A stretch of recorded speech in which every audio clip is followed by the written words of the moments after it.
Patrick Henningsen and TNT. All right, ladies and gentlemen, welcome back to the program. I'm your host, Patrick Henningsen. We're into the final segment of the first hour here. Very pleased to bring on to the line independent journalist, historian, author based in the UK, Tony Gosling. Tony, we are witnessing extraordinary times in politics, full stop. In British politics, I'm seeing things that I have never seen before, and it is shocking, to say the least, to watch the establishment's reaction to a by-election.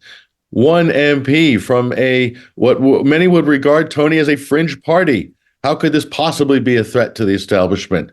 Go ahead. Well, yeah, I mean, it's been fascinating to watch this, and I was very lucky because I just by coincidence had scheduled on a guy called Steve Hall, the author of The Death of the Left, who's a member of George Galloway's Workers' Party. He's a retired lecturer, criminologist.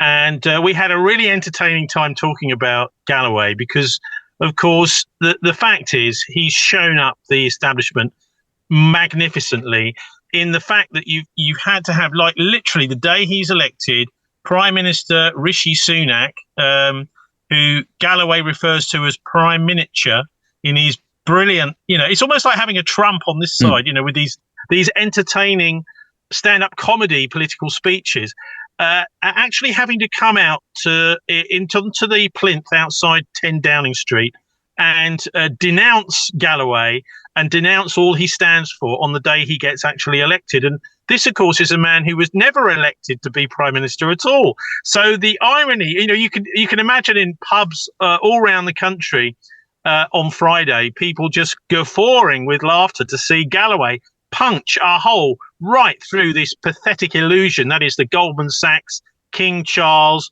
World Economic Forum, COP23 illusion and delusion, actually confidence trick that they've been trying to pull over here. So, yeah, it's actually, I find it incredibly entertaining to watch because of George's comic style of poking fun at these idiots. And also, of course, it's a breath of fresh air, Patrick. So tell us what is the man on the street in Britain, Tony? Your average working class person across the country. They must be looking at this and probably, I would say, being more sympathetic towards George Galloway on this. And I don't know, what has there been a reaction? I know, Tony, amongst us heavily politically active critics of foreign policy and the establishment, I know where we stand generally on this, but what about general population, Tony? Well, let me say probably it's in Scotland, the north of England and east of London, where George Galloway has been an MP. And also people do follow these types of left politics more.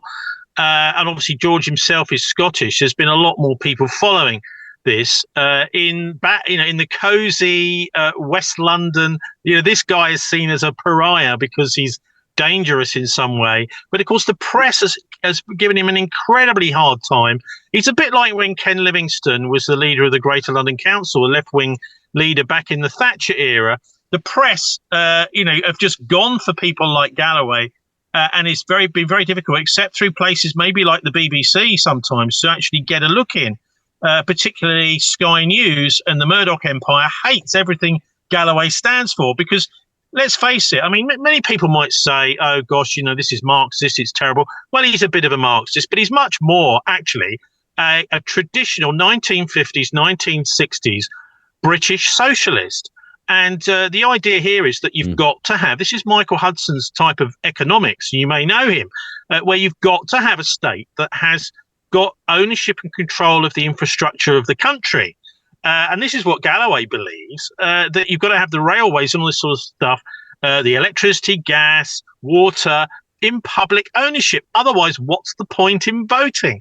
And of course, this is why so few people vote in our modern elections, Patrick, is because they know that the big corporations like Rishi Sunak's Goldman Sachs are actually running the show and own this stuff. So yes, I think it's fair to say, yes, of course, people like you and I will probably pay more attention to this. But what's happened on the left, it's just really important to understand, is the left is now beginning to learn the lessons of Nigel Farage and the Brexit Party. because Nigel Farage and the Brexit Party were gnawing away at the ankles of the Tories back in 2010 through to the Brexit referendum in 2016, and they forced that referendum onto Cameron. Now, old Keir Starmer has got a similar dog attached itself to his ankle, chewing away on the left-wing official state party. So, and also it's not just Galloway on his own. He's got some other very good former MPs that were kicked out of the Corbyn in the Corbyn era by Corbyn, because Corbyn treated his enemies like Rachel Reeves better than his friends like Chris Williamson, the former MP for Derby. And one of the things that separates these parties from the mainstream, Patrick, is the Palestine issue. Both Galloway has been campaigning on Palestine since the 1980s. I mean, he's a veteran of many decades of this campaign. And I think this is coming to define British politics. Are you for genocide or against genocide? And Galloway has very much made his point very clear. And we're going to see some really entertaining speeches, I'm quite certain, in the House of Commons over the next few months. Of course, he's got to prove himself in the next few months to see if he can actually get in as Rochdale MP again when it comes to the general election, which isn't going to be easy for him. No, indeed. And you made the big point there, Tony, is that the big threat from George Galloway, of course, is the foreign policy piece. And again, punching a hole, as you said, right through that total facade of foreign policy or independent foreign policy that Britain claims to have, when in reality, they're really just kind of following Washington's lead on just about everything, acting as a partner, enabler, nothing independent going on there in Westminster in terms of where it stands on all these very important issues. And the blowback's coming, isn't it, Tony, on this? Voters are not, ignorant to what's happening in Gaza, I think, more than ever in history. Go ahead. Yeah, well, like the Brexit Party, Galloway's Workers' Party, it's just over the weekend I was hearing on the grapevine, had a massive surge in membership. So many Brits who've heard about this party for the first time in the mainstream press because of this by-election are signing up with their £5 a month as members of Galloway's party. And they have a very sensible, very simple, I think it's 8-point plan to do with renationalising infrastructure, rejuvenating British industry. And you know what, Patrick, one of the most fascinating things about this party is it's very well educated in the financial scams, the financial system.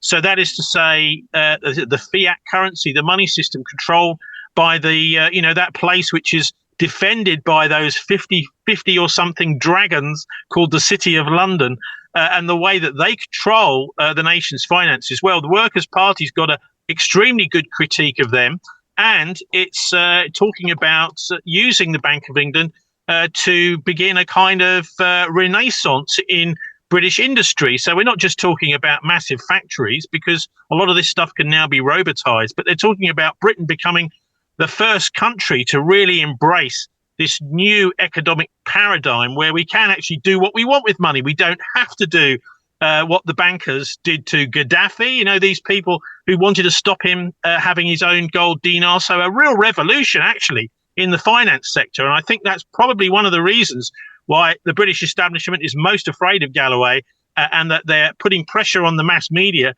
to vilify him the whole time, is because in the background of his brilliant policies to do with domestic and foreign policy is this understanding of the fraud of the fiat money system. And this, I think, could possibly be rattling them more than almost anything else, Patrick. No, absolutely. It's good to see them also putting their finger on the financial issues. You said that is really the foundational block of so many different issues and problems. It's almost revolutionary to see anybody in politics even challenge central banking policy on anything. So that in a sense, I think, is very positive. But yeah, on the foreign policy piece, people are dying for leadership. They're dying for dissenting opinions. They're dying for people to stand up and call out what is clearly crimes against humanity right now happening in Gaza at the hands of the Israelis, enabled by the U.S., enabled by Britain, enabled by the EU, Germany, etc., getting away with horrendous crimes on a scale that we have not seen in the modern era. So, George Galloway's monologues and what the opposition, his opposition might call soliloquies on the floor of the House of Commons, they're going to become epic rants, Tony. That's what we're going to get. I think I was also amazed to hear him getting compliments on his oratory abilities from Jacob Rees-Mogg, the Tory MP and the landowner. So there are people, I think, on the Tory side that actually admire left-wingers who stick to their actual roots and principles, and also who can think on their feet. It was noticeable to see Galloway is one of those people that speaks from the heart. He doesn't read auto cues. He doesn't read scripts. And in fact, the best way as an interviewer to get a rise out of him, as I've found over the years, is to ask him a really, the sort of question which is having a dig at him, at his very roots of what he believes in. What you tend to get is a fantastic response, a fiery response. And that's one of the reasons that I love the guy so much. He is, I think, and of course he's like us. He's got his own thing. The talk show, it's called the mother of all talk shows. So he's very used to debating with all sorts of people on all sides. In fact, he's, I think, perfectly prepared to be, a real firebrand. Just looking at the Gaza policy for a minute, because this has obviously been a major plank in his campaign. I think it's been incredible to see. I think it was the end of last week in Haaretz, the former Israeli Prime Minister Ehud Olmert actually talking about Armageddon, saying that this is what Netanyahu wants. He wants to have a massive without war. a doubt. Without doubt, we got our Armageddon coming up here at the top of the hour with our producer threatening to drop the hammer. Tony Gosling, thank you for joining us on TNT this week. Amazing. Okay, yeah, just to say, it's thisweek.org.uk is my weekly show, Patrick. Thanks for having me on. Check that in the chat room, folks. Follow Tony Gosling on his different channels and social media. We're going to go break now for the top of the hour news headlines. I'm Patrick Henningsen. We'll be catching up with you in just a few minutes on the other side. Stay right there.